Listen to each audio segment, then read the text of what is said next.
Oke, halo semuanya. Apa kabar? Jadi, kenalin, aku Viola Maulida dari TSF. Jadi, seperti yang kalian tahu, kalian yang ada di sini itu adalah orang-orang yang berpartisipasi di program kami yang namanya Teman Belajar. Jadi, Teman Belajar itu adalah program di mana kita uh, anak-anak yang angkatan 21 yang tahun ini udah lulus, atau angkatan 20, atau angkatan 19, 2 tahun di atasnya, di situ mereka ngajarin teman-teman yang tahun depan mau UTBK, jadi teman-teman yang kelas 12 sekarang. Jadi sebenarnya buat apa sih kita bikin teman belajar? Itu sebenarnya simple, karena kita pengen numbuhin rasa gotong royong dan juga rasa kerjasama di dalam belajar gitu. Jadi kalian tahu kalau misalnya pertama kalian nggak sendirian, dan kedua kalian punya loh teman yang seperjuangan sama kalian. Makanya satu rombongan belajar teman belajar itu cuma 5 orang, 6 orang, biar kalian tuh nggak malu nanya dan juga bisa kenal sama teman-teman kalian yang lain. Oke. Nah, karena kalian udah daftar semua ini teman belajar, jadi kita ngasih surprise hadiah buat kalian, yaitu kalian dapat free tiket untuk ikutan ngobrol bareng, yaitu kita sekarang di Zoom meeting bakal ngobrol bareng orang-orang yang keren dan bisa jadi role model dan juga inspirasi kalian. Oke, aku oper ke Tiara nih. Halo Tiara, apa kabar? Halo Fayo, apa kabar juga kamu? Baik-baik ya? Oke, lanjut Ti. Oke nih, berhubung ini udah jam 2 lebih 11, kita akan memulai acaranya. Tapi sebelumnya, aku ingin mengucapkan terima kasih banyak buat teman-teman yang udah hadir di sesi ngobrol bareng, rangkaian acaranya teman belajar, karena ini hari Sabtu gitu kan, bisa Sabtu produktif gitu. Biasanya kan kalau Sabtu-Sabtu tim males-malesan, tim rebahan gitu. Terus ini kita bisa ketemu sama Ayesha secara virtual gitu, kayak Ayesha ini tuh inspiratif banget deh guys. Aku ikutan GDMP kan, Gores Denai Mentorship Program, programnya dari Gores Denai. Kalau Programnya Gores Denai, dan Gores Denai ini kan didirikan oleh Kak Ayesha nih. Nah, di sesi kali ini kita akan ngobrol dengan Kak Ayesha Felis dengan tema How to Maximize 12th Grade and Manage Your Time Effectively. Oke, nah menurut aku nih acara yang keren banget. Thank you untuk teman-teman panitia yang udah membantu merealisasikan acara ini, karena kayak kelas 12 itu tuh nggak gampang gitu loh, apalagi mungkin sekarang pandemi, terus kayak harus macam-macam lah kegiatannya, tapi kegiatannya macam-macam, tapi nggak bisa juga gampang ngomong capek gitu, karena kan kayak orang-orang bakal ngelihatnya ngapain sih capek, toh juga di rumah terus, toh juga kamu di kamar terus gitu, kayak kamu ngapain capek gitu kan, nggak pindah-pindah tempat. Nah, kesempatan kali ini kita akan kedatangan Kak Ayesha, dan mungkin buat teman-teman yang kesulitan memanage waktunya bisa sangat terbantu dengan sesi kali ini.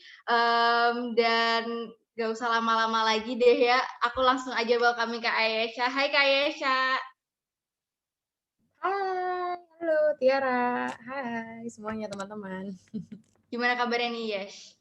Baik dong, kamu gimana kabarnya? Aku Sehat? baik-baik, sehat-sehat alhamdulillah. Kamu juga sehat kan ya? Sehat dong, harus jangan pokoknya teman-teman juga stay safe dulu deh ya, jangan kemana-mana lah PPKM juga kan gitu.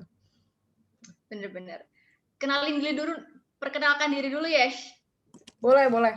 Halo teman-teman semuanya, first of all, thank you very much teman-teman dari TSF udah ngundang aku, Viola juga, thank you for reaching out to me. I'm so happy hari ini bisa sharing sama teman-teman ya, karena aku juga baru lulus kan. Terus mungkin teman-teman di sini ada yang kelas SMP, SMA, mungkin terutama yang kelas 12, mungkin semoga bisa bermanfaat hari ini sharingnya. Aku tuh tipe yang seneng banget sharing sebenarnya, jadi nanti ada Q&A-nya kan ya? Ada nggak? Ada. Udah ya. So I would appreciate it kalau teman-teman mau on cam sebenarnya, jadi aku bisa ngeliat teman-teman. Jadi kita lebih hari ini lebih ke interaktif aja. Yang mau nanya, sok monggo nanti di akhir ya. Aku Aisyah, I'm 17. I'm an upcoming undergraduate student at Erasmus University Rotterdam. Aku ambil jurusan Management of International Social Challenges. Itu masuk di dalam itu kayak public administration gitu. Jadi ambil administrasi publik. Terus ya aku founder dari Gores Denai. Waktu itu Tiara nih kebetulan salah satu mentee di program kita, salah satu participant. Di sini juga ada beberapa anak Gores Denai yang lain, terutama Viola juga. So happy hari ini bisa sharing sama teman-teman. Terus apa lagi ya? Ya aku gitu sih kesibukannya lagi sebenarnya lagi nunggu kapan kedutaan buka karena mau pick up visa. udah deh, abis itu aku udah dapet approval juga sih untuk residence permit dan lain segala macam. Jadi sebenarnya rencananya ya kalau if everything goes as planned, tiba-tiba embassy buka gitu ya kalau PPKM nggak diperpanjang, sebenarnya aku ke Belandanya tuh sebenarnya Agustus 12. Hopefully ya less than a month nih aku di Indo kasarannya, cuma ya hopefully bisa embassy-nya cepet buka deh gitu supaya flight-nya sebenarnya nggak mundur gitu. Amin, amin. Wah, gila sebulan lagi ya Yash kayak bakal kuliah, udah bye-bye high school banget. Banget. Nggak, apa ya, kayak, ya, ini kan for the first time in forever juga aku pindah ke negara orang yang beda kontinen. Jadi itu udah beda benua juga nih, terus sendiri dan lain segala macam. Ya sebenarnya banyak worried-nya juga sih, cuma I'm so excited as well. Gitu. Wow. Dan kalau misalnya kita sering dengar Ayesha tuh ngomongnya tuh tentang organisasi, tentang mahasiswa dan kuliah kayak gitu-gitu. Nah, kali ini kita akan membahas terkait kelas 12 nih. Nah, kan aku sering nih dengar tentang Ayesha dan sering juga menghadiri webinarnya yang Ayesha jadi pembicara gitu. Nah, aku mau nanya sih, kayak kamu kan SMA-nya di salah satu SMA favorit ya kan di Depok. Dan kalau nggak, kenapa? Katanya sih gitu. Oh, katanya gitu ya. Terus kalau nggak salah, kamu ini tuh ranking 1 ya kan? Cohort. Betul. Betul kan? Oke, aku langsung nanya-nanya aja nggak apa-apa ya, teman-teman. Nah, kamu dengan segala kesibukan kamu nih ya, kayak ada Gadis Sampul, terus juga ada Gores Denai, kayak Gores Denai kegiatannya banyak banget, aktif banget gitu, dan kamu masih SMA juga, dan kalau nggak salah ngurusinnya banyak yang ramenya tuh pas kelas 12 kan ya? Benar. Nah, kamu gimana tuh manage waktunya biar nggak burn out, biar semuanya kepegang gitu? Sebenarnya sih burnout itu sesuatu yang nggak bisa dihindari sih kalau menurutku. Jadi kayak burnout tuh tetap ada guys. Kayak aku bahkan I think like a week ago atau 2 weeks ago tuh sebenarnya lagi burnout juga. Jadi kayak burnout is very normal sebenarnya. Jadi nggak apa-apa kalau misalkan emang kalian burnout. Cuma kan berarti sekarang gimana caranya untuk meng-tackle atau overcome burnout itulah kalau sebenarnya udah burnout. Sebenarnya kalau aku sendiri tuh aku tuh tidur ya. You need to know your coping mechanism dulu sebenarnya. Kalau aku tidur coping mechanism. Tidur terus abis itu aku tuh suka contemplating sih, suka merenung gitu. Jadi kayak mikir kalau lagi capek gitu ya, mikir oh aku sebenarnya udah sejauh ini nih, I've achieved so much. There are so many people who support me along the way. Kayak I've met banyak banget orang-orang yang baik dan segala macam gitu. Jadi sebenarnya pas burnout tuh lebih ke meng-appreciate hal-hal kecil juga sih. Meng-appreciate hal-hal kecil, meng-appreciate kayak orang-orang yang emang beneran support dan sayang sama kamu. Itu sih yang bikin aku jadi pas burnout tuh kayak oh nggak ada, gue harus semangat lagi gitu. Dan sebenarnya ini sih karena jangan apa ya, jangan kayak that's okay to take some time off gitu loh guys. Sekarang aku tuh ngerasa kayak sekarang tuh kita banyak banget yang kayak terjebak dalam hustle culture gitu loh.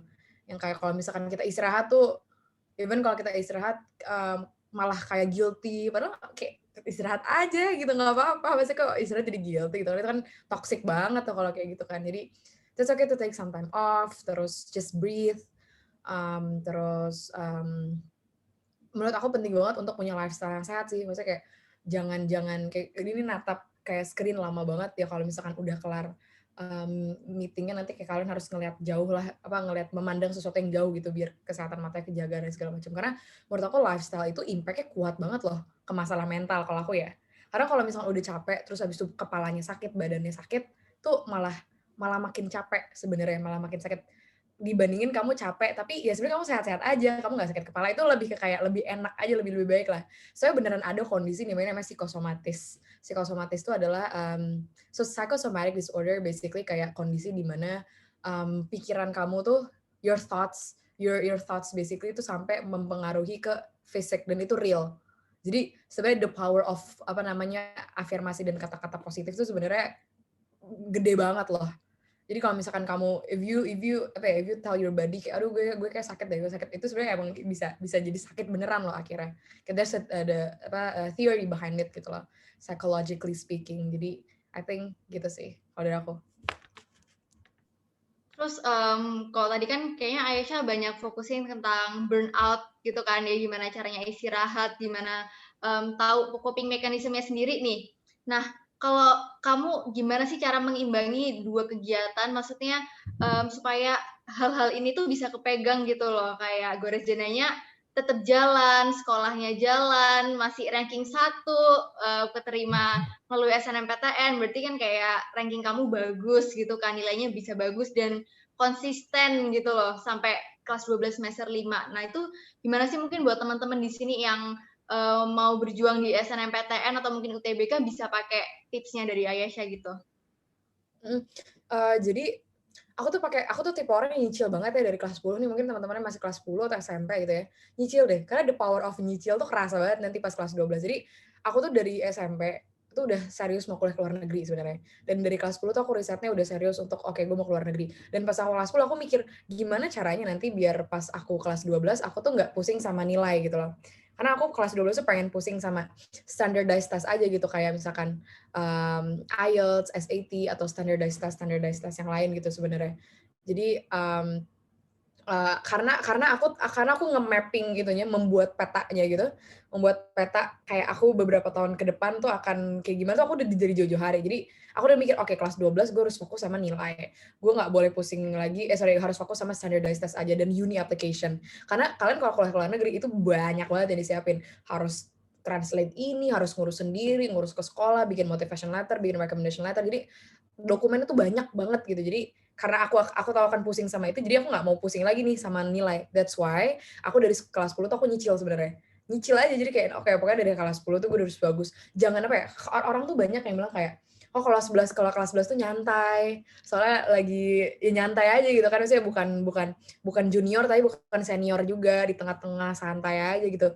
Tapi guys itu tuh nanti kerasa banget. Jadi aku nggak pernah nyantai sebenarnya. Maksudnya kayak selalu nyicil dari dulu. Karena nggak tahu deh, waktu itu alhamdulillah kelas 10 ranking 1 misalkan. Abis itu pas kalian udah ranking 1 tuh kalian nggak bakal mau ngerasain jadi ranking 2.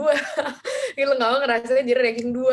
Ranking lain tuh nggak mau gitu loh sebenarnya. Aku pernah ranking 2 sebenarnya pada saat itu. Ranking 2 pada saat tengah semester sih. Pada saat tengah semester, jadi kayak gimana akhir semester gue nggak boleh ranking 2 gitu. Jadi ada rada kesannya rada ambitious, cuma I think it works somehow gitu. Jadi itu bisa jadi motivation juga nih buat teman-teman gitu. Jadi nyicil nih, mungkin maksudnya ada yang kelas 10, kelas 11 juga belum telat kok untuk nyicil dari sekarang, atau kelas 12 juga nggak apa-apa, belum telat juga. Kayak gitu sih nyicil. Terus habis itu aku tuh pakai Google Calendar sebenarnya. Pakai Google Calendar sama pakai Notion. Jadi pakai productivity tools gitu untuk membantu aku manage waktu sebenarnya. Karena misalkan aku tuh 1 minggu bisa 5-7 kali nih Zoom meetings kan. Belum lagi orientasi kuliah, sudah banyak banget gitu kan. Kalau misalkan nggak pakai Google Calendar tuh aku pasti lupa. Jadi coba kalian pakai productivity tools. Itu saran aku. Terus sih ada yang konvensional juga. Konvensional tuh berarti yang nulis. Tapi kalau aku prefer pakai Google Calendar karena di laptop bisa, di HP bisa gitu kan. Jadi enak lah, ada gampang di mana-mana bisa diakses karena itu integrated gitu. Aku pakai Notion juga. Notion tuh bantu aku untuk manage. Boleh share screen gak sih, Viola? Biar aku boleh kita agak boleh nih all participant udah. Silahkan. Nah, sambil Ayesha mau share screen, aku ingin mengucapkan terima kasih nih dari tim TSF, ingin mengucapkan terima kasih kepada Sanur FM dan juga Pak Hamifai sebagai community partner kita, karena telah mendukung ngobrol bareng nih, program ngobrol bareng akan lebih baik karena berkat Pak Hamifai dan juga Sanur FM. Oke nih Ayesh, kamu udah siap share screen? Bisa. Keren banget nih ada Sanur FM sama Pak Hamifai. Gue jadi intermezzo. Pak Hamifai itu punya kayak ini kan, Kak Fikri kan, Roshan. Betul sekali. Sama dia. Serius. Nanti ditunggu ya guys, 7 Agustus nanti siapa yang ngobrol barengnya? Wah, aku ikut lah. Oke, jadi basically kelihatan nggak? Wah, iya udah. Iya, jadi basically ini adalah jadwal aku 1 bulan. Nih, misalkan kita ke bulan Mei, atau ke Juni, terus ke Juli sekarang gitu. Ini aku sebenarnya dari tadi pagi, aku jadi orientasi nih dari Erasmus, terus aku jam 10 ada briefing. Aku ada jadi jam 8 tapi belum aku masukin tadi. Terus aku nih ada dua workshop yang bentrok. Aku nggak bisa ikut, makanya hari ini TSF. Dan ya, basically kenapa aku tunjukin ini adalah karena sebenarnya bayangin kalau misalkan hari apa deh ya, misalkan tanggal 13 nih. Terus aku ada one on one nih sama temanku namanya Vidya. Terus itu kayak, Vidya gue nggak bisa nih, gue kayak kita mundur aja gimana? Tapi kalau aku mundur, itu semuanya mundur gitu loh. Semuanya mundur pasti. Jadi dan kalau semuanya mundur, berarti aku harus pindahin ke tanggal 14. Di mana tanggal 14-nya juga udah penuh. Kalau tanggal 14 aku mundurin ke tanggal 15 penuh juga, tanggal 16 penuh juga. Jadi kayak sebenarnya aku nggak pernah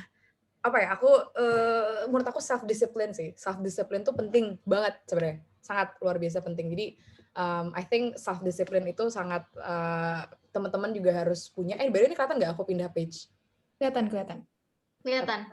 Jadi ini Notion aku.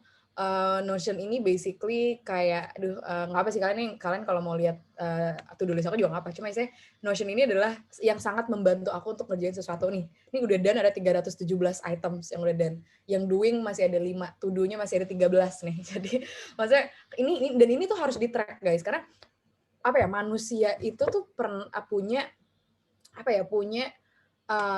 ketahuan, kita mundurin dikit. Oke, ketahuan lagi dikit nih. Manusia itu tuh punya tendensi untuk kalau nggak dicatat itu mereka akan lupa. Jadi catat aja, ditulis, dan kalian tuh akan ada rasa kayak sense of achievement pada saat kalian pindah dari to do ke doing ke done. Itu tuh ada sense of achievement. Kayak misalkan ini nih, misi 2 OKK UI ini udah selesai nih kemarin, terus kita pindahin ke done. Done-nya bertambah jadi 318. Jadi kayak ada sense of achievement, kayak tick gitu, udah kelar gitu kan, gitu. Sini juga, terus ya gitulah nih. Aku ada yang lain tuh ya, Aisyah goes to Rotterdam lah, itu macam-macam. Aku kalau ada buat masalah imigrasi, terus aku iniin di sini gitu kan. Terus aku ada macam-macam tuh, list of people I have to meet before I go gitu. Ada juga everything I need to know gitu. Jadi kayak I think Notion helps me a lot. Ini ada YouTube production, ada masalah kerjaan juga. Jadi ada masalah work nih, ini basically kerjaannya Goresten gitu. Jadi emang harus semuanya tuh dibikin pakai productivity tool kayak gitu sih. Jadi gitu tuh to answer Tiara's question. Jadi cara bagi waktunya gitu pakai productivity tools. Wow. Ini jujur pertama kali sih kayaknya aku ngeliatin Notion dan Google Calendar Aisyah yang super duper padat, yang kayak nggak bisa mundur satu acara, karena mundur satu acara sama dengan mundur acara lainnya. Kayak, tapi mungkin orang-orang masih belum bisa ngerasain pentingnya Notion dan Google Calendar karena jadwalnya masih belum terlalu padat kali ya. Maksudnya biasanya kan sekolah dari jam segini sampai jam segini, jadi kayak ya udah ini jelas aku sekolah, dan kegiatan lainnya mungkin nggak sebanyak saat ini gitu. Kalau misalnya online kan sekolah lebih pendek, dan akhirnya banyak kegiatan lainnya yang bisa kamu lakuin di keseharian, dan kayaknya Google Calendar dan Notion bisa berguna banget sih buat teman-teman. Boleh tuh dicoba kalau teman-teman mau. Oke.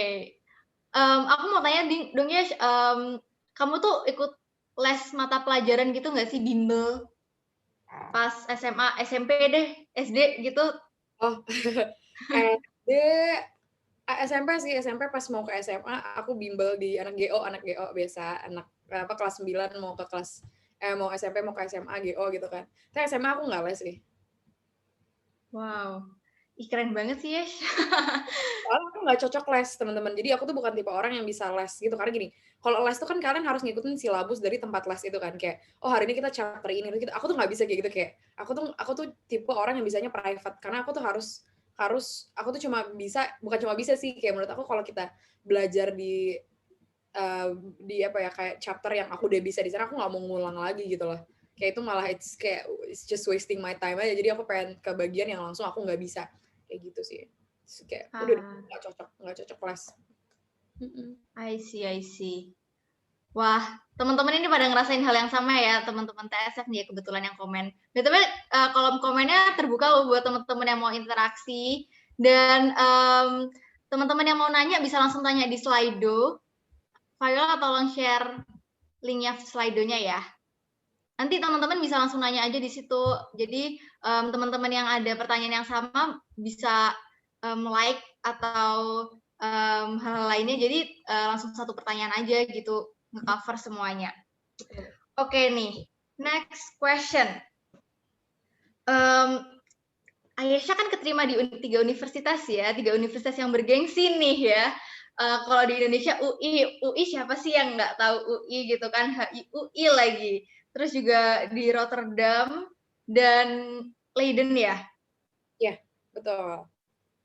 Dan itu lengkapnya ada di YouTube-nya Ayesha kan yang barusan di-post ya. Iya, promosi gue. Aku punya YouTube guys, namanya Aisyah Felis. Nah, Gitu.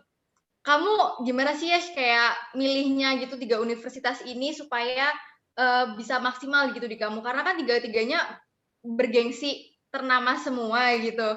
Kayak kamu lulus dari salah satu pun akan luar biasa kelihatan gitu kan, masih stand out gitu. Nah, gimana sih kamu memilih 3 universitas dan itu kan jurusannya hampir sama semua kan ya, HI, sesuai sama ketertarikan kamu ya kan? Betul, betul. Gimana tuh, Yesh? Milih univnya berarti ya? Tadi pertanyaannya. Oke. Yes, milih univnya dari segala yang sudah keterima. Ya, jadi ini brief intro buat teman-teman. Aku tuh keterima di UI, jurusan hubungan internasional tuh Jarul. Nggak usah disebutin ya jalurnya. Oke, terus yang kedua di Erasmus University Rotterdam, itu ambil public administration. Sama terakhir tuh Leiden University. Jadi itu ambilnya International Relations and Organizations. Basically, I applied to Dutch University sama universitas yang di Indonesia. Jadi kemarin apply 3, dapet 3, alhamdulillah. Pertimbangan untuk memilih, aku by the way aku jadinya sekarang di Erasmus, aku ambilnya di Rotterdam. Pertimbangan saat memilih universitas tentunya, jadi gini, Erasmus itu pilihan pertama, Leiden itu pilihan kedua, UI itu pilihan ketiga, itu urutannya. Dan ya, of course ngambilnya yang first choice dong ya kan.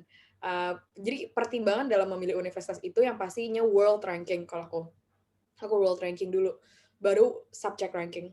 Jadi aku tuh pengennya kalau keluar negeri, univku tuh harus masuk 100 besar. Kalau keluar dari 100 besar, aku mending UI aja deh, maksudnya kayak ya udahlah sama aja gitu sebenarnya. Jadi it has to be in the top 100. Jadi kayak top berapa persentil tuh berapa ya, berarti harus dihitung lah ya.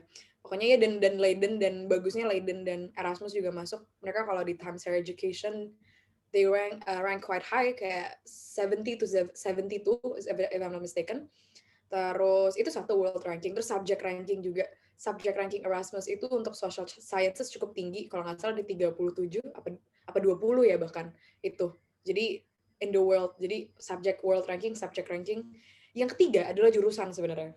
Jurusannya itu kan kalau di Erasmus tuh kan namanya public administration, kalau di Leiden International Relations, basically hampir sama sih, cuma fokusnya aja rada beda gitu. Dan ya kenapa pilih Erasmus, karena aku lebih suka dan lebih cocok ke jurusan Erasmus sih, karena it's all about policy making, kayak public policy management gitu, kayak dapat banget, aku pengen banget bisa bikin kebijakan lah, jadi policy maker in the future gitu.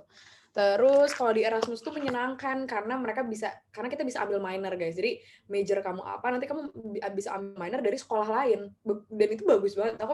Aku ngincer kayak aku pengen ambil dari Rotterdam School of Management, aku ambil Business Administration, atau aku ngambil hukum sebenarnya. Jadi Erasmus School of Law gitu. Jadi itu kan sesuatu yang kayak seru banget bisa belajar di 2 sekolah yang berbeda. Itu sebenarnya menurut aku itu that's the dream gitu kan. That's why I chose the Erasmus tuh karena itu. Kalau Leiden setahu aku nggak bisa deh. I forgot bisa apa nggak, cuma setahu aku nggak bisa. Terus yang itu berarti 3 poin. Yang keempat, karena tuition fee-nya Erasmus juga lebih masuk akal dibandingkan Leiden sebenarnya. Leiden tuh rada kapitalis yang tiap tahun dimahalin ya, semua ini tiap tahun dimahalin sih, cuma kayak lebih nggak masuk akal. Sebenarnya Leiden tuh mahal banget menurut aku ya. Kalau kalian standarnya US mah Leiden murah, cuma menurut aku mahal Leiden. Jadi itu juga that's why. Yang alasan keempat tuh sebenarnya kayak aku punya banyak senior juga di Rotterdam, aku udah deket sama PPI Rotterdam. I think itu sih sebenarnya udah cukup banyak alasan yang membuat aku akhirnya pilih Erasmus gitu. Cuma kalau plusnya Leiden tuh sebenarnya dia tuh di Den Haag kotanya. Jadi kalau di Erasmus kamu belajarnya di Rotterdam. Tapi kalau di Leiden tuh ada 2 kota, ada di kota Leiden dan kota Den Haag. Kalau kamu tahu, Den Haag itu adalah tempat pemerintah Belanda tuh buat kebijakan. Jadi basically kota administratifnya tuh di sana. Bayangin kamu belajar international relations di kota yang emang pemerintahannya tuh di sana. Sebenarnya itu juga yang kayak aku menyayangkan. Dan kedutaan besar Indonesia itu adanya di Den Haag. Jadi kalau kamu mau reach out ke orang Indo, itu duta besarnya ada di sana, dubesnya. Dubes Belanda sekarang tuh siapa ya? Aku penasaran, coba dubes pokoknya dubes Indonesia untuk Belanda itu ada di sana, dan kayak enak aja sih, ada orang Indo. Kalau kalian ada apa-apa sebenarnya bisa reach out ke apa namanya dubesnya juga gitu. Jadi kan itu sih enaknya. Terus plusnya Leiden itu bisa lulus dalam 2,5 tahun. Nah, aku tuh sebenarnya ngincer itu sih. Jujur aku tuh ngincer lulus cepet sebenarnya. Karena seniorku ada, dia namanya Kak Giras Bowo. Kak Giras itu dia lulus dari Leiden 2,5 tahun. Jadi kayak gila loh, S1 cuma 2,5 tahun, itu ngebut banget sih. Coba kayak why not sih, karena abis itu kan aku pengen langsung S2 sebenarnya. Jadi aku nggak mau nunda, aku nggak mau kalau bisa S2-nya tanpa ada work experience, gue mending langsung S2 lah kasarannya gitu. Jadi ya gitu sih. Tapi minusnya juga banyak ya, misalnya kayak aku nggak kenal banyak orang, emang tuition fee-nya mahal juga, dan nggak bisa ambil minor. Tapi gitu sih pertimbangannya sebenarnya. I see. Jadi sebenarnya ini pertimbangannya itu disesuaikan lagi gitu ya sama masing-masing orang, masing-masing kebutuhan kan. Kayak kalau nyarinya yang lain juga ya bisa aja, nggak salah juga gitu kalau misalnya dari 3 pilihan itu kan. Nah, aku penasaran nih, karena kan kalau misalnya kuliah aja nggak murah gitu kan ya, mungkin di luar negeri juga apalagi ada biaya hidup dan lain-lain gitu. I was wondering aja sih, Yash, kamu ada beasiswa gitu nggak? Ada beasiswa gitu nggak sih, Yash? Nggak ada, self-funded gue. Jadi emang ya mahal sih guys sebenarnya. Jadi gini, when it comes to kuliah ke luar negeri ya, living cost tuh bisa lebih mahal daripada tuition fee sebenarnya. Jadi ini kita belan aja, kita belan parah nih. Jadi aku tuh my undergraduate education tuh 1 tahun tuh 117 juta, 6.900 euro. Sebenarnya 117 juta tergantung kursnya sih. Kalau kursnya lebih murah, rupiahnya bisa lebih murah gitu. Tapi 6.900 euro itu kira-kira 117 juta untuk 1 tahun, itu tuition fee. Tapi untuk living cost 1 tahun itu bisa 200 juta. Jadi tuition fee gue tuh 100 juta. Living cost-nya 200 juta. Jadi 1 tahun 300 juta, 3 tahun 9 juta, ujung-ujungnya 1 M juga. Jadi kasarannya kayak yang mahal tuh living cost-nya sebenarnya. Jadi kayak tuition fee-nya cuma 6.900 euro, 6.900, tapi itunya apa living cost-nya bisa 11.800 euro. Wah, itu jauh sekali itu sebenarnya gap-nya gitu. Bayangin kalau di Leiden. Wah, di Leiden aku bisa 1,2 M tuh, sebenarnya mahal banget kan. Jadi sebenarnya tapi ini bisa disesuaikan sih guys. Maksudnya kayak pemerintah Belanda itu, gak tahu kalau negara lain, tapi kalau pemerintah Belanda itu basically sebelum kamu kuliah, untuk tahun pertama kamu harus deposit sebanyak, ya itu dia tadi gitu, 17 euro sekian tuh, berarti 305 juta sekian lalala. Itu untuk memastikan bahwasanya kamu dalam 1 tahun tuh kamu gak akan jadi gembel lah di sana, gak bakal nyusahin. Kamu harus punya duit, you have to have a place to live gitu kan. Jadi ya itu, tapi sebenarnya itu nggak. Jadi mereka menetapkan 950 euro per bulan. 950 euro per bulan tuh kayak katakanlah euro 17,1,2 itu paling berapa tuh, 10 juta kali ya, 10 jutaan. 10 juta, 11 juta mungkin. Nah, tapi itu kamu bisa lebih hemat daripada itu. Jadi itu sebenarnya nggak saklek. Aku ya, berarti kan sekarang kita gimana caranya untuk hidup dengan Indomie doang gitu misalkan kan, jangan Indomie juga sih, nanti makan Indomie tiap hari, sus buntu aja. Pokoknya intinya adalah kalian tuh bisa hemat sih sebenarnya. Jadi ya disesuaikan dengan teman-teman masing-masing gitu. Tapi ya sayangnya when it comes to scholarship di Belanda itu mereka tuh jarang banget offer scholarship sebenarnya buat undergraduate ya, buat S1. Dan mereka tuh offer full scholarship, tapi di universitas tertentu yang Erasmus Leiden tuh nggak masuk gitu loh sebenarnya. Kayak di Twente, Eindhoven gitu-gitu yang kayak bukan tujuanku, jadi kayak Radboud, jadi kayak aku nggak apply juga gitu. I see. Wow, insight baru nih dari Ayesha. Nah, next question ya, sebenarnya nanti aku nggak banyak-banyak nanya, aku akan banyak nanyanya dari yang Slido gitu, Yesh. Oke, next question nih. Apa hal yang kamu harapin kamu tuh udah tahu gitu pas zaman SMP, zaman SMA, zaman sekolah gitu, kayak you wish you know that, dan atau kamu berharap itu tuh udah ada zaman kamu sekolah gitu? Ada atau enggak sih, kayak ya gue bersyukur aja sama yang ada? Ada. Berarti something I wish I had known ya gitu ya, kayak something I wish I had known before waktu aku SMP SMA gitu. Betulnya kalau aku lagi bilang ya guys, tiba-tiba aku internet connection unstable katanya, tapi I hope that's okay. Kedengeran kan ya Tiara? Aman ya? Kedengeran kok ya, lancar. Oke. Things that I wish I had known pas aku SMP tuh Gores Denai. Maksudnya kayak kalau misalkan Gores Denai udah ada duluan gitu ya, maksudnya udah ada mentorship program itu ya lebih sangat helpful sih menurutku jujur ya untuk mentor sih sebenarnya. Mentor. Jadi ya karena aku tuh untuk kuliah ke luar negeri ini aku nggak ada senior yang bisa aku tanyain lah gitu loh. Nggak ada senior dari sekolah aku yang bisa aku tanya. Aku tuh harus I had to reach out to random people yang emang orang ya PPI Rotterdam lah intinya. Dan ya aku harus reach out ke mereka, aku nggak kenal sama mereka, harus ngulang lagi dari awal, gue harus nyari mentor sendiri kasarannya gitu. Jadi ya sebenarnya aku berharap aku bisa lebih punya mentor when it comes to kuliah tuh lebih dulu gitu kan. Hopefully kayak gitu sih ininya. Harapannya gitu. Wah, iya keren-keren. Iya sih, karena emang mentor itu emang penting banget sih. Sebagai anak mentinya GDMP, aku sangat merasa itu helpful banget. Dan sebenarnya teman belajar ini kan juga ada mentinya kan. So, hopefully teman-teman menti bisa terbantu dengan program ini, program teman belajar dan program ngobrol bareng nih yang kali ini dengan Ayesha. Oke, aku langsung ke Slido aja kali ya. Oke. Ini ada pertanyaan, top pertanyaannya ini terkait IELTS. Kak Ayesha belajar IELTS self-study. What's your favorite source for learning IELTS? Iya self study dan IELTS tuh kayak belajar tuh harus kepepet dulu gitu guys baru kayak serius sebenarnya belajarnya. Ya itu sih. Terus tadi dia minta sumber ya. Sumbernya aku pernah compile itu, aku pernah bagi-bagi di Instagramnya, aku copy ya bentar. Aku kayak pernah bagi-bagi apa namanya? Ya aku pernah bagi-bagi sumber belajar aku di Instagram, jadi aku copy dulu bentar. Aku taruh di Zoom chat ya. Nih. Yep, thank you. Oke, ini dipakai aja karena ini sih menurut aku sangat helpful. Ini aku compile sendiri, ini yang aku pakai. Dan ini aku belajar benerannya 2 minggu tes. Karena kalau kalian nggak akan ngerasa santai gitu. Ini aku udah kirim ya. Semoga itu cukup lengkap gitu. Yep, Thank you. udah masuk. Thank you Ayesha.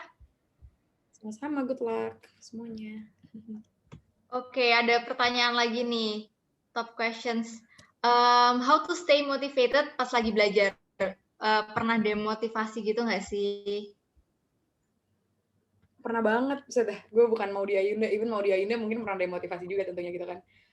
Sangat pernah demotivated, cuma sebenarnya gimana ya, aku tuh sebenarnya tipe yang gimana cara ngomongnya, aku tuh bukannya jarang demotivated sih, tapi ya when it comes to sekolah tuh jarang demotivated sebenarnya karena nggak tahu deh, udah aku tuh udah keburu ngerasa kayak gue emang harus nilai gue bagus lah, kayak udah panik duluan gitu loh. Jadi sebenarnya agak jarang mungkin I would say untuk demotivated. Dan aku karena punya teman belajar juga sih, ini penting banget nih punya teman belajar, makanya nih berarti bagus banget nih inisiatifnya TSF, karena teman belajar tuh penting loh untuk aku biasa gitu guys, kalau lagi tes atau lagi mau ujian besoknya tuh aku dengan teman belajarku yang lain gitu.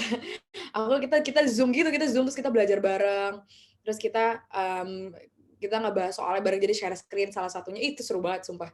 Jadi I think untuk punya teman belajar tuh adalah sesuatu yang sangat penting. Makanya kalian follow TSF ya, ini pasti udah follow TSF semua, jadi kayak ikutin aja semua program-program TSF karena ya I think ya ini sesuatu yang ya orang nggak terlalu pay attention sih menurutku, cuma penting gitu loh. Gitu sih. Terus ya I think gitu sih, dan jangan nunda ya. Jangan nunda. Sebenarnya begitu kalian nunda tuh sampai akhirnya berat, pile of work-nya jadi banyak, itu yang malah demotivasi karena kayak udahlah gue udah nunda banyak, jadi kayak ya udah malah jadi ya demotivasi lah di akhir gitu. Iya sih, bener-bener setuju sama Ayesha. Karena aku juga kalau misalnya mau ulangan itu akhirnya ngobrol-ngobrol sama temen gitu kan, at least belajar tapi juga bisa relax, nggak fokus sama ujian doang, nanti malah jadi stres gitu. Oke nih, ada pertanyaan. Betul banget, betul. Oke. Aku oke aja kan internetnya ya kan? Oke. Aman kok. Aman, oke. Next question nih, 2 pertanyaan di atas sudah terjawab. Nah, jadi kita pertanyaan ketiga, ada rekomendasi buku yang wajib banget dibaca nggak nih? Buku apa nih kalau boleh tahu? Tergantung sih teman-teman apa sukanya. Kalau aku tuh I tend to read books yang self improvement compared to jadi kayak non-fiction atau fictions, aku lebih ke non-fiction. So this is my all-time favorite book, namanya Quiet by Susan Cain. Ini saking quietnya, dia tulisannya nggak kelihatan sebenarnya. Jadi basically ini bukunya tuh tentang orang yang introvert sebenarnya. Jadi it's just this book itu aku banget. Jadi aku relate banget ke buku ini. Cuma sebenarnya aku nggak bisa ngerekomendasiin gimana sih, karena genre yang aku baca tuh yang belum tentu semua orang tuh cocok sebenarnya. Dan ini kan yang buat yang kayak introvert. Apakah kalau teman-teman yang extrovert juga suka gitu. Cuma itu my favorite book. Nah aku ketik ya.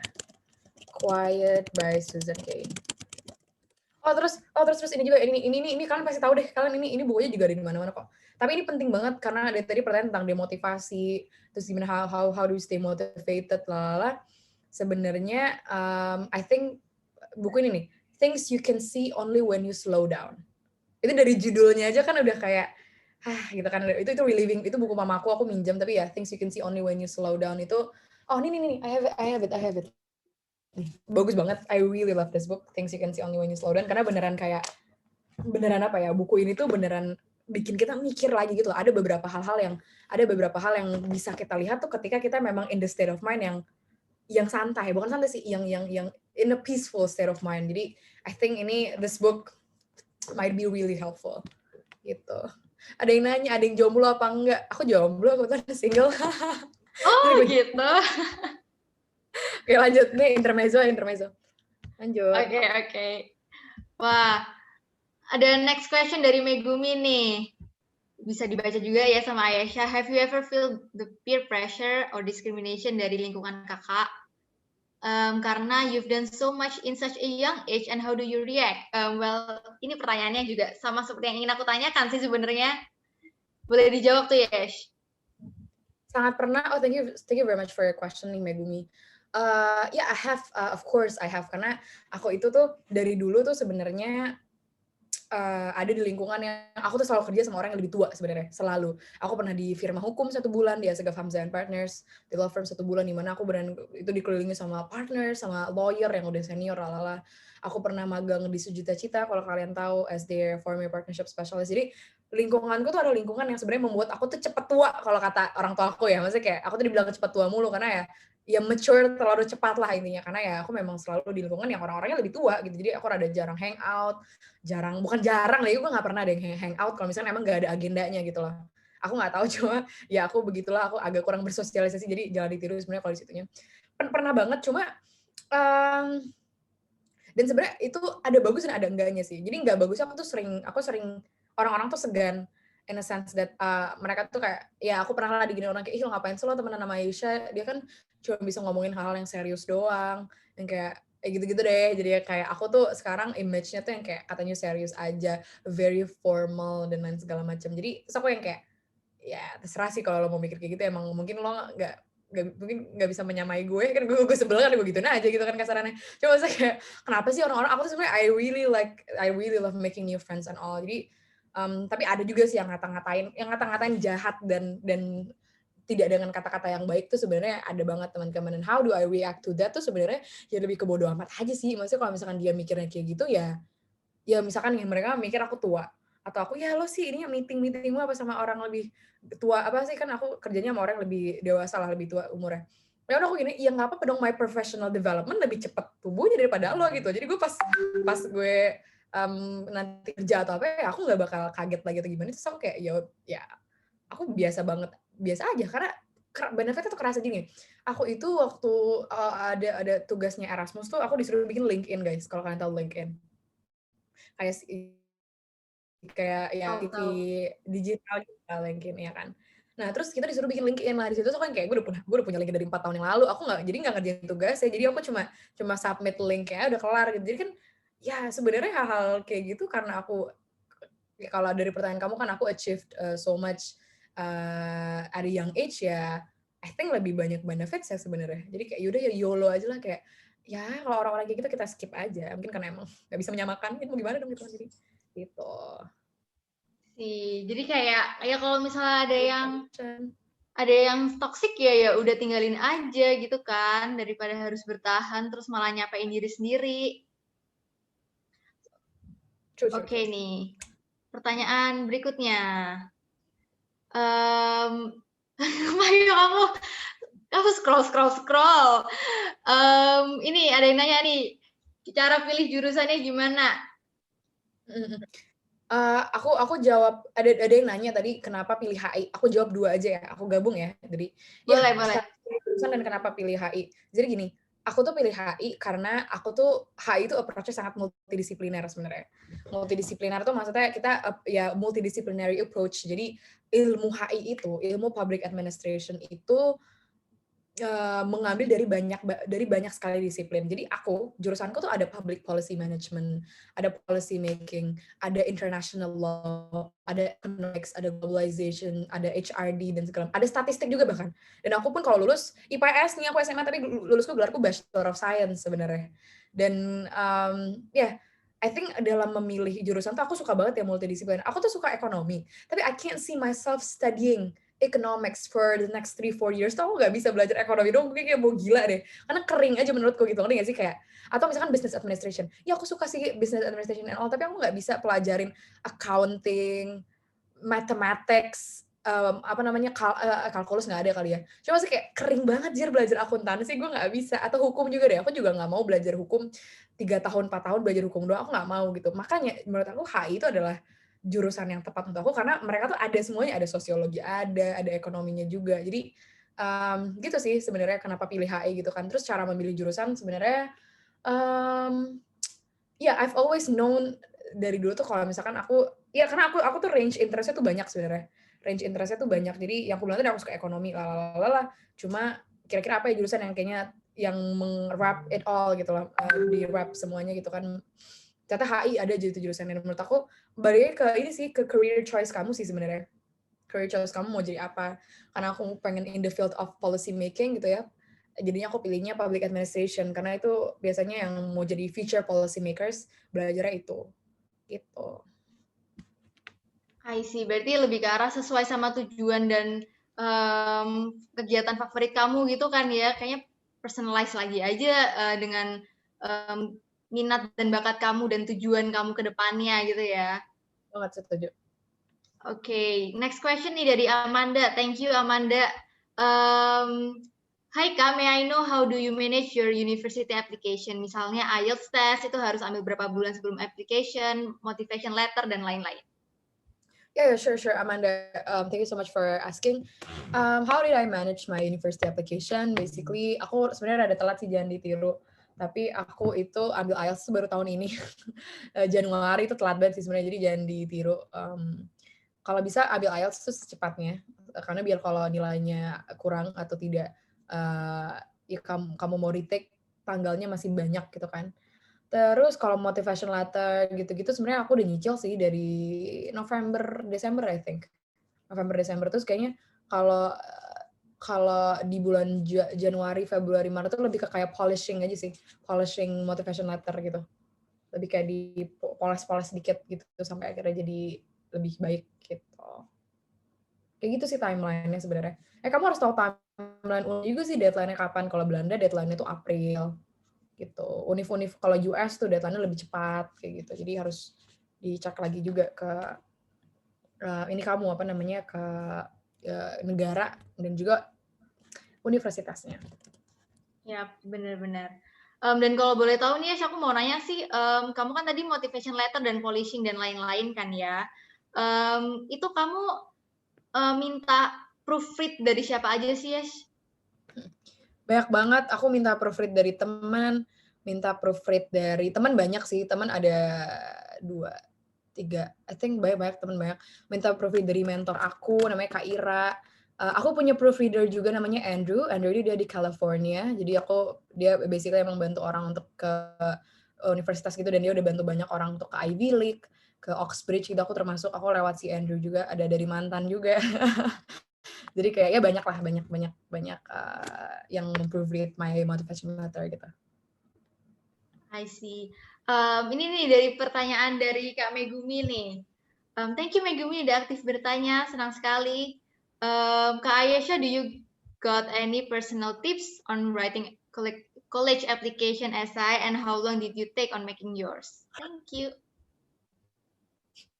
Thank you for so much for asking. It took me some time to finally craft my motivation letter ya, and my final draft itu tuh the one yang pas mau dibaca tuh udah mau bikin nangis sebenarnya, karena it's just something that is closest to my heart gitu lah pas nulisnya. Jadi kayak I think berapa lama ya? 1 bulan, 2 bulan, I think 1-2 bulan. Tapi 1-2 bulan itu rada gak intensif sih, maksudnya kayak banyak istirahatnya gitu-gitu. Tapi kayak gitu. Tadi boleh di ini lagi nggak, Tiara? Aku rada lupa pertanyaan dia apa selain list. Ini. Oh, tips ya. Tipsnya itu adalah contemplating sih guys, karena gini loh, kayak jujur ya, aku tuh pas in the process of the like selection process gitu ya, kayak baru banget pengen apply nih, belum masuk Erasmusnya, belum masuk Leiden ya, tapi I feel like I learned so much from their application selection process lah gitu. Jadi aku tuh banyak banget merenung. Jadi instead of nulis gitu ya, aku tuh banyak mikir sebenarnya. Instead of ngetik, kayak gue lebih banyak mikir deh, ngobrol sebenarnya kenapa ya aku pengen HI, apa yang mau aku achieve in the future gitu, kenapa aku mau jadi policy maker, what kind of kebijakan yang pengen aku solve nanti in the future. Jadi menurut aku you need to be authentic and just be genuine to yourself gitu. Stay true to yourself. And aku bilang be authentic and be genuine, itu kan susah banget ya, kayak gimana caranya, but how gitu kan, kayak ya kamu evaluasi, refleksi sebenarnya. There is no better answer than kayak reflecting, evaluating the things that you've done. Karena kamu kadang tuh ada beberapa yang ya kamu nggak terlalu sadar aja, you have achieved so much, kamu sudah membuat impact segede apa, itu kamu nggak terlalu sadar mungkin karena kamu you're too ambitious on other things lah. Jadi menurut aku untuk nyicil yang pertama, motivation letter itu nggak bisa dibuat 1 hari, nggak bisa dibuat cuma seminggu, nggak ada itu, nggak bisa deh pokoknya. Kayak kamu nggak kayak kalau misalkan ada yang buat motivation 1 hari, I don't know sih, cuma kayaknya nggak akan beda banget, susah banget bikin motivation. Apalagi kalau kamu mau ke US, mau ke Inggris, itu bisa 1 tahun. Ada temenku yang 1 tahun loh nyicilnya, beneran. Jadi emang sesulit itu untuk kuliah, kalau bukan sesulit itu sih, kayak kamu harus serius itu when it comes to your personal statement kalau mau kuliah ke luar negeri gitu. I see. By the way, kamu menjawab seperti Maudia Ayunda banget ya terkait motivation letter ya. Masa? Aduh, tapi beneran loh. I think emang harus genuine kan gini. Si admission officer, they can tell kalau misalkan kamu nyontek, kamu ditulisin, kamu kopas, they can tell. Karena mereka sudah di-train untuk membaca berpuluh-puluh ribu motivation letter. Ya mereka udah kenyang sama si motivation letter kamu kan, kasarannya gitu. Jadi just be authentic sih, just be genuine itu sih. Amin, dibilang mirip sama Maudia Ayunda sih gue. Amin. Iya loh, bener-bener kayak tipu-tipu kan ngomong autentik, terus gimana motivation letter bisa baca, bisa jadi kayak terharu kayak gitu kan. Itu Maudia Ayunda banget ngomongnya juga. Oke. Gue penasaran aja sih ya, kayak gimana caranya bisa buat motivation letternya itu jadi kayak bisa menonjol gitu. Kan kayak tadi kamu bilang kan, timnya sana aja udah kayak capek sendiri gitu, udah kenyang gitu, udah ribuan jam kali dipakai buat nge-review papernya orang gitu. Nah, gimana cara buat tulisan kita tuh jadi kayak stand out? I think ini sih jadi ini poinnya ada follow up dari yang aku bilang you need to be genuine, karena ketika kamu genuine, ketika kamu authentic, kamu akan menonjolkan sesuatu dari diri kamu yang sifatnya personal, dan itu yang percaya cuma kamu yang punya gitu, dan yang bisa ngomongin Gores Denai dari beribu-ribu orang yang daftar ASUS juga cuma aku gitu kan kasarnya. Jadi you need to kayak bring up your personal story. Itu nggak harus organisasi ya, nggak harus founder, nggak harus organisasi. Apapun, entah kamu pernah lomba atau kamu pernah ada kejadian dalam diri kamu yang memorable gitu. Jadi I think itu yang akan membuat kamu sebenarnya outstanding dan bikin kamu memorable. Karena ini apa namanya, bentar admission officer kayak jadi cerita kamu tuh memorable jadinya. Jadi aku tuh pernah baca motivation letter orang, dia mau ke Inggris, kayaknya pergi US, Inggris kalau nggak salah. Mau ke Inggris, dia tuh pengen ambil engineering, apa ya, pokoknya yang berhubungan dengan mobil-mobil gitu, apa sih, electrical engineering, nggak tahu lah, pokoknya gitu deh. Pokoknya aku baca, terus dia tuh simpel banget kenapa yang bikin dia tertarik sama jurusan itu. Karena dia bilang waktu dia masih kayak umur 8-7 tahun something, dia itu digendong bapaknya, terus kayak she was just amazed kayak at how mesin lah basically. Jadi kayak dia tuh langsung intrigue ke kayak apa namanya kalau how machine works gitu basically. Jadi sesimpel dia dulu pernah ngeliat bokapnya ini doang iniin sama mobil terus dia langsung tertarik. Jadi sebenarnya banyak banget hal-hal personal yang yang kayak gitu loh yang bisa kamu ceritain yang karena kamu doang yang punya hal itu. Gitu sih. Wah, bener. Oke. Thank you, Ayesha. Nah, kita ke next question dari Bagus nih. Makasih Bagus sudah nanya. Kak Ayesha, gimana caranya memantapkan diri buat planning untuk kuliah? Soalnya masih bingung nih untuk planning kuliahnya. Gimana tuh, Yesh? I think I'm also lucky sih. Berarti I'm also lucky karena aku tahu apa yang aku mau tuh udah dari lama. I'm also lucky. Aku tuh harus nanya dulu sebenarnya sama Bagus nih. Kalau Bagus masih ada di sini, kamu ketik aja di Zoom chat atau mau ngomong juga apa sih? Kamu bingungnya tuh di bagian apa? Karena your question can also be very broad sebenarnya untuk answer. Jadi bingungnya tuh bingung apa? Entah jurusan kah? Entah negaranya kah? Atau apa yang kamu bingungin? Oke. Berarti kita menunggu Bagus ngetik mungkin. Mau gimana? Enaknya next up to another question? Halo. Iya, next. Oh ya, ada. Halo. Oke, izin. Jadi bingung di sini tuh karena untuk planning kuliah, saya tuh bingungnya di bagian misalkan nih, saya planning untuk kuliah di luar negeri, ngambil misalkan di Jepang untuk ngambil elektronika atau informatika. Nah, lalu saya cari referensi lagi, ternyata ada lagi yang lebih menarik. Terus saya planningnya ganti lagi nih, ganti ke planning yang lebih menarik tadi. Nah, jadi itu gimana cara memantapkannya gitu untuk memilih satu saja yang diseriusin gitu, Kak. Oke, thank you so much. Mungkin Bagus. itu. Kamu by the way. Kenapa? Kamu kelas berapa? Oh, kelas 12. Oh, oke. Iya, I think sebenarnya to have lots of options tuh sebenarnya nggak apa-apa banget gitu loh. Kayak aku juga dulu Belanda tuh bukan pilihan pertama aku loh. Aku dulu pengen Inggris. Aku pengen Oxford terus UCL, KCL, Leeds, Warwick karena dulu papaku tuh di Inggris juga soalnya. Jadi aku sebenarnya pengen Inggris tuh tadinya Oxford dan lain-lain. Jadi sebenarnya even Belanda pun bukan pilihan pertama gitu loh. Jadi menurut aku to have many questions to have many options sebenarnya that's super okay gitu loh. Bagus kayak justru membuka ke banyak banget opsi itu menurut aku ya bagus. Siapa tahu ternyata kamu memang mengeksplor jurusan atau universitas yang ternyata lebih cocok sama kamu gitu kan, bagus juga gitu. Cuma kalau misalkan karena kamu juga udah mau kelas 12 kamu udah mau daftar kuliah juga nih, menurut aku better untuk ya benar sih jadi mengerucutkan gitu lah kamu maunya jadinya kemana gitu. Dan itu caranya adalah kamu bikin tabel sebenarnya, bikin tabel. Aku tuh banyak banget nih, tabelku ada Leiden, ada Erasmus, ada Groningen, ada UBC, Toronto, wah semua universitas yang aku rencana untuk daftar tuh aku listin semua, list pros and cons gimana, kalau gue di sini gimana, tuition fee-nya berapa, terus abis itu bahasa pakai bahasa Inggris sih. Maksudnya kayak detail-detail mengenai universitas itu kamu bikin tabel deh, kamu bikin di spreadsheet atau dibikin di Microsoft Word terserah.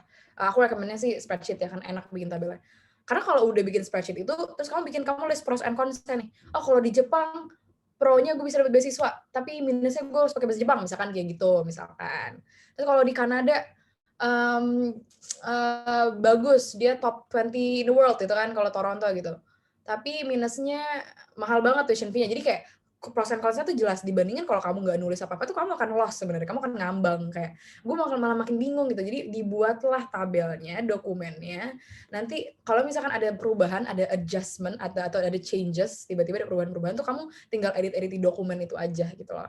Dan akhirnya kamu yakinkan aja dirinya kayak, oh ngeliat pros and cons-nya tuh kayaknya better gue di universitas ini gitu. Aku juga bikin gitu kok, aku juga bingung kok antara Leiden sama Erasmus, tadinya kan dua-duanya bagus, Leiden secara ranking sebenarnya masih tinggian Leiden juga, tapi banyak hal-hal yang kayak, aku pengen ngambil minor sih. Kenapa aku pengen ngambil minor? Aku pengen ambil minor dari Rotterdam School of Management, pengen ambil Business Administration. Karena S2 aku tuh pengen Business Administration soalnya. Jadi kayak nyambung lagi gitu loh ujung-ujungnya. Jadi dipikirin dulu, dibikin dokumennya dulu itu tadi sih, menurut aku. Gitu. Hope tips ya, semoga membantu nggak nih? Bagus. Membantu banget. Oke. Makasih, Kak. Ya. Sama-sama tuh Thank ngobrol you. sama orang juga, sama orang tua, ngobrol sama teman-teman yang kamu percaya, teman-teman terdekat yang kamu percaya lah. Lo ngobrol sama senior tuh ngobrol sama aku juga boleh. Iya. Gitu lah oke. Oh, gue jualan dulu dari tadi ya. Oke, lanjut. Apa dong ya? Thank you, bagus. Good luck buat nyusun tabelnya nih. Semoga dapat nih ujungnya gimana. Oke. Nah, berhubung sekarang udah jam 3 lebih, kita akan ada sesi foto bareng. Dan pertanyaan bagus tadi adalah pertanyaan penutup dari Slido kita. Oke, karena kita akan ada sesi foto bareng, teman-teman boleh minta tolong untuk on cam. Jadi kita bisa foto bareng ya, teman-teman. Oke, nah mungkin nih ya salah satu closing juga nih buat Ayesha. Ada pesan atau saran nggak nih buat anak-anak yang sekarang kelas 12 gitu, buat teman-teman pelajar? Boleh banget ya untuk for my 12 graders friends, we're all in this together. It's okay kalau misalkan ngerasa down atau ngerasa lagi capek. Ya capek juga sih soalnya kan ya semuanya online lalala PPKM gak jelas lah pokoknya. Tapi ya stay safe yang pertama sebenarnya, yang utama adalah kesehatan. Jadi jangan stressful karena we're all in this together. I think itu sih, semangat aja, tetap dijaga lifestyle dan minumnya juga harus sehat juga. Ingat kalau ada apa-apa tuh jangan nunda sebenarnya, karena tidak menunda tuh will save you later sebenarnya menurut aku ya. Dan mungkin kalau misalkan ada yang tertarik juga mau kuliah coba ke Belanda, mau coba Erasmus juga nih, my calon adik tingkat, kalau ada yang tertarik, I have made the quite comprehensive video sih on that. Aku pernah bikin video tentang applying to Dutch universities. Boleh nggak Viola kita promosi YouTube dikit? Boleh dong, Ayesha. Semoga membantu ya. Nama YouTube-nya basically under my name sih, Ayesha Fales. Terus aku biasanya YouTube aku tuh sebenarnya fokusnya ke akademik sih. Jadi aku bikin tentang gimana cara aku udah panjang lebar ngejelasin tentang gimana caranya daftar ke kuliah di Belanda. Jadi teman-teman masalah IELTS apapun itu boleh dicek di situ aja. Terus aku kemarin sempat bikin uni decision reactions gitu. Jadi if you guys are curious mungkin boleh dilihat kalau ini ya, kalau tertarik, dan semoga bisa jadi helpful. Ya, kalau misalkan ada pertanyaan lagi sebenarnya feel free to DM me sih di @AyeshaFalis. Gitu. Thank you very much. Thank you, Ayesha. Viola mau ngomong tadi? Iya, jadi kita udah di penghujung acara banget nih guys. Tapi kita mau foto dulu Ayesha sama sertifikatnya.